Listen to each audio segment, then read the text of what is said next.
అభ్యర్థుల ఎంపికపై టీడీపీ అధినేత చంద్రబాబు కసరత్తులు చేస్తున్నారు. అభ్యర్థులకు క్లారిటీ ఇస్తున్నారు. ఇప్పటికే దాదాపు 15 నుంచి 20 మందికి టికెట్లు లేవని తేల్చి చెప్పినట్టు తెలుస్తోంది. పరిటాల, జేసీ, కోట్ల, కేఈ, పూసపాటి కుటుంబాలకు ఒకే టికెట్ అని క్లారిటీ ఇచ్చినట్టు సమాచారం. ఇక మైలవరం విషయంలో అభ్యర్థి మార్పుపై దేవినేని ఉమకు సంకేతాలిచ్చారని పార్టీలో చర్చ నడుస్తోంది.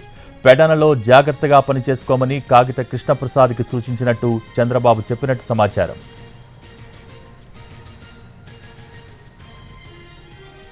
అభ్యర్థుల ఎంపికపై టీడీపీ అధినేత చంద్రబాబు కసరత్తులు చేస్తున్నారు. దీనికి సంబంధించి పూర్తి సమాచారం మా ప్రతినిధి పిఎంఆర్ చంద్రశేఖర్ అందించేందుకు సిద్ధంగా ఉన్నారు. పిఎంఆర్, ప్రస్తుతానికి అభ్యర్థుల ఎంపికకు సంబంధించి ఎటువంటి కసరత్తు జరుగుతోంది, దానికి సంబంధించిన డీటెయిల్స్ ఏంటి? రైట్, అంటే భోగి అభ్యర్థుల కసరత్తుకు సంబంధించి మరొకవైపు సీట్ల సర్దుబాటుకు సంబంధించి పూర్తి స్థాయిలో కసరత్తు టీడీపీ అధినేత చంద్రబాబు నాయుడు వైపు నుంచి, మరొకవైపు జనసేన వైపు నుంచి కూడా పూర్తి స్థాయిలో జరుగుతున్నట్లుగా మనకు అందుతున్న సమాచారం మేరకు తెలుస్తుంది. సో ప్రస్తుతానికి తెలుగుదేశం పార్టీలో అయితే అభ్యర్థుల కసరత్తు ముమ్మరంగా జరుగుతోంది. అంటే ఢిల్లీ వెళ్లి వచ్చిన తర్వాత కూడా చంద్రబాబు నాయుడు హైదరాబాద్లోనే ఉన్న పరిస్థితి. సో హైదరాబాద్లో ఉండగానే ఆయన అభ్యర్థుల కసరత్తుకు సంబంధించి పూర్తి స్థాయిలో ఈక్వేషన్స్ అన్ని సెట్ చేసుకుంటూ ఒక అభిప్రాయానికి వచ్చేస్తున్నట్టుగా తెలుస్తోంది. మనకు అందుతున్న సమాచారం మేరకు ఇప్పటికే దాదాపు 15 నుంచి 20 మంది అభ్యర్థులు ఆశావాహులు ఎవరైతే ఉన్నారో వాళ్ళకి టిక్కెట్లు లేవన్న విషయానికి సంబంధించిన క్లారిటీ అయితే ఇచ్చేశారనేది మనకు అందుతున్న సమాచారం మేరకు తెలుస్తుంది. అయితే ఈ విషయాన్ని చాలా గుమ్మరంగా పార్టీ అధినాయకత్వం చాలా గుమ్మరంగా ఉంచుతుంది.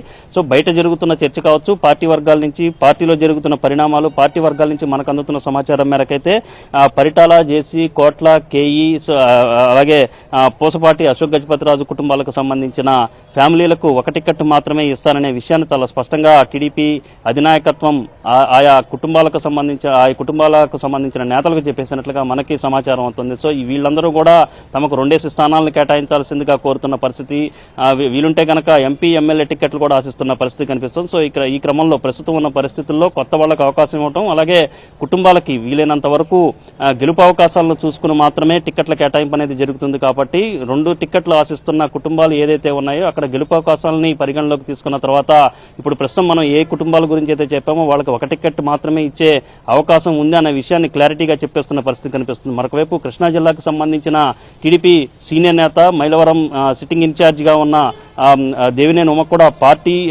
అంటే టికెట్ విషయంలో లేకపోతే స్థానచలనం ఉంటుందన్న అంశానికి సంబంధించి కొంత క్లారిటీ దేవినేని ఉమకు కూడా ఇచ్చేశారన్న చర్చ అయితే పార్టీ వర్గాల్లో జరుగుతున్న పరిస్థితి కనిపిస్తుంది. మరొకవైపు పెడన నియోజకవర్గానికి సంబంధించిన క్లారిటీ కూడా టీడీపీ అధినేత చంద్రబాబు నాయుడు కాగిత కృష్ణప్రసాద్, కాగిత వెంకట్రావు తనయుడు కాగిత కృష్ణప్రసాద్ గత ఎన్నికల్లో కూడా పోటీ చేసి ఓడిపోయిన పరిస్థితి. సో ఆయన ఇన్ఛార్జిగా ప్రస్తుతం కొనసాగుతున్నారు. ఆయనకే టికెట్ కేటాయించే దిశగా కూడా క్లారిటీ చంద్రబాబు నాయుడు ఇచ్చేశారు. జాగ్రత్తగా పనిచేసుకోమని చెప్పిన పరిస్థితి కనిపిస్తుంది. సో ఈ కసరత్తు అంతా జరుగుతున్న సందర్భంలో మనకి అందుతున్న సమాచారం మేరకు, పార్టీ వర్గాల్లో జరుగుతున్న చర్చ మేరకు ఖచ్చితమైన సమాచారం ఏంటంటే మొత్తం 175 నియోజకవర్గాలకు సంబంధించిన అభ్యర్థులను ఒకేసారిగా ప్రకటించే దిశగా ఇప్పటికే చంద్రబాబు నాయుడు, పవన్ కళ్యాణ్ ఒక అభిప్రాయానికి వచ్చారనే అంశం అయితే చాలా స్పష్టంగా తెలుస్తున్న పరిస్థితి కనిపిస్తుంది. అయితే ఈలోగానే బీజేపీకి సంబంధించిన పొత్తు అంశం తెర మీదకి రావడంతో టిక్కెట్ల ప్రకటన కావచ్చు, అభ్యర్థుల ఖరారు అధికారిక ప్రకటన వ్యవహారం అనేది కొద్దిగా ఆలస్యమయ్యే సూచనలు కనిపిస్తున్నాయి.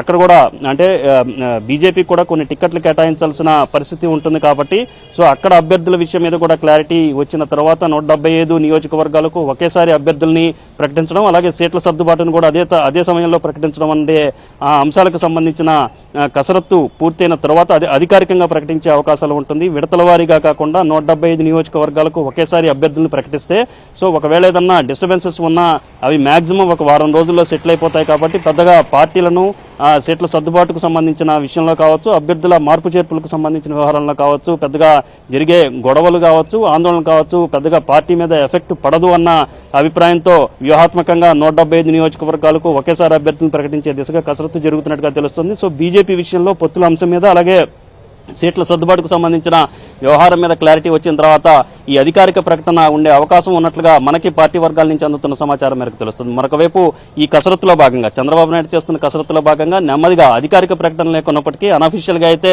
కొంతమంది అభ్యర్థులకు క్లారిటీ ఇచ్చేస్తున్నారు, కొంతమందికి లేదని చెప్తున్నారు, ఇంకొంతమందిని జాగ్రత్తగా పని చేసుకోవాల్సిందిగా చెప్తున్న పరిస్థితి కనిపిస్తోంది అనేది పార్టీ వర్గాల నుంచి వస్తున్న సమాచారం మేరకు తెలుస్తుంది. అయితే ఈ అంశానికి సంబంధించి ఎవరెవరికి చెప్పారు, ఏ నియోజకవర్గాలకు చెప్పారు, ఏ నేతలకు క్లారిటీ ఇస్తున్నారన్న విషయంలో మాత్రం గుట్టు చప్పుడు కాకుండా చాలా గొంబనంగా మొత్తం వ్యవహారం నడిపిస్తున్నట్లుగా కనిపిస్తోంది. Bhogi. Thank you PMR Chandrasekhar.